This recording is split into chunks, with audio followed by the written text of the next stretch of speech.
Hello there, everybody. Welcome back. I'm here to be talking about 28 Years Later.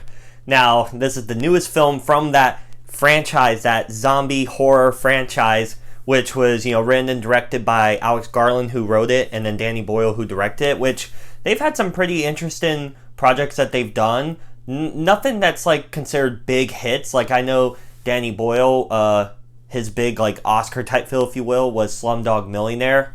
But he's also done some other stuff. While Alex Garland, I remember recently he did that Civil War movie, which kind of brought up some chatter. He did Ex Machina, Annihilation. He's more of the writing part of this duo. And a lot of people got excited, for one, with this film. Both of them reunite because in 28 Weeks Later, I believe neither of them worked on this. So seeing them both back together since that original zombie film was great.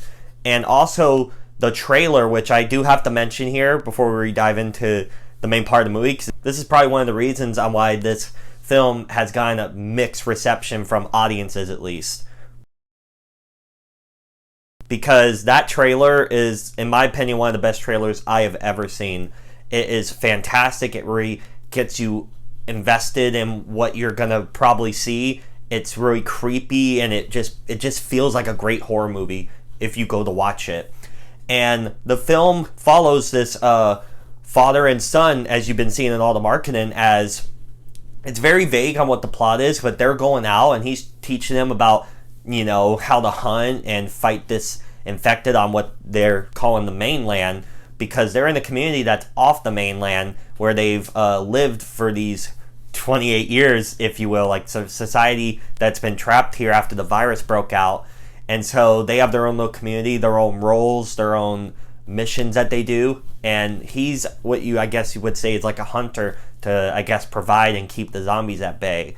So he was teaching his son, but then the plot does something a bit different, and this is where I need to talk about this, because I think the film definitely misled us in what the main plot is and stuff. So if you want to dip out here, just know there will be some minor spoilers. But the main plot is actually the son who wants to help his mom, who's sick, and she's messed up in the head. We don't know what's going on with her, but she's not fully there. He wants to take her to some doctor who's played by Ralph Fiennes, that's secluded and on his own out in the mainlands, just out on his own.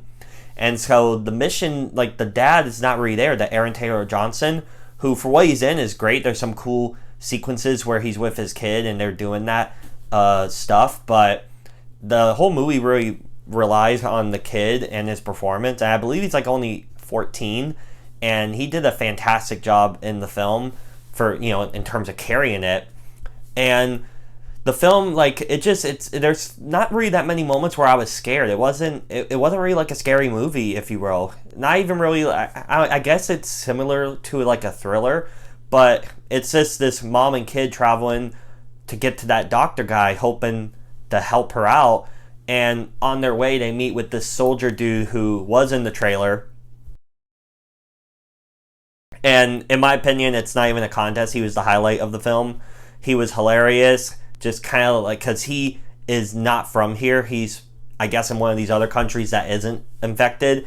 And they usually do patrols to see, what's going on. And him and his crew crashed on the island. He was the only survivor. So seeing him for a bit was great, and I wish he was in the movie more, because he brought some, levity, if you will, to the film, and made my enjoyment a bit higher, because his back and forth on why did I save you guys, and showing off his girl on his phone before it dies, and just a lot of that stuff was great. And then the movie just gets really weird, where you see a zombie lady who's pregnant, and you're like, the fuck? And then that happens, and you're like, okay. And then there's this big one that they call, I believe, the Alpha, who is kind of stalking our main characters a little bit throughout some of the film. You see him, or different versions of this Alpha. I guess there's more than one Alpha at different points. And it's definitely intimidating and really creepy for sure. But even the production design, and the sets, and not necessarily the costumes are cool and all, but really talking about that big bone field of skull heads and bones made by this doctor dude which that obviously that was one of the main marketing points on the posters and stuff. That looks really cool, and they're probably going to dive more into some of that in the planned sequel, because apparently they're making a new trilogy of this. We'll see if that happens. I mean, the second one I heard has already been filmed, and there's a release date in next year.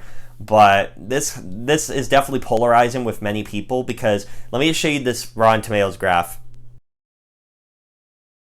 Obviously, critics adore it. They love the artsy nature of this and the interesting themes and story that the director and writer are trying to tell here, while the audiences felt lied to, which is understandable, because I thought this movie would be a lot different than what we ended up getting.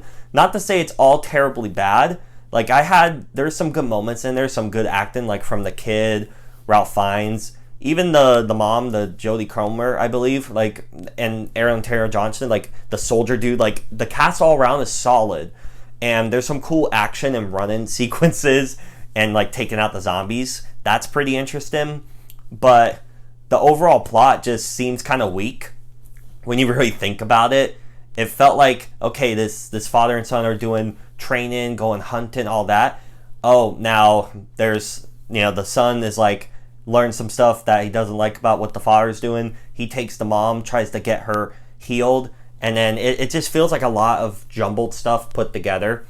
And overall, the film, I think, is pretty solid with, the performances, the designs on, like, the structures, like the Bone Empire area thing, how it actually feels like empty. The whole area feels abandoned, which makes sense. There's like plants and stuff growing up on buildings collapsing, an abandoned train area.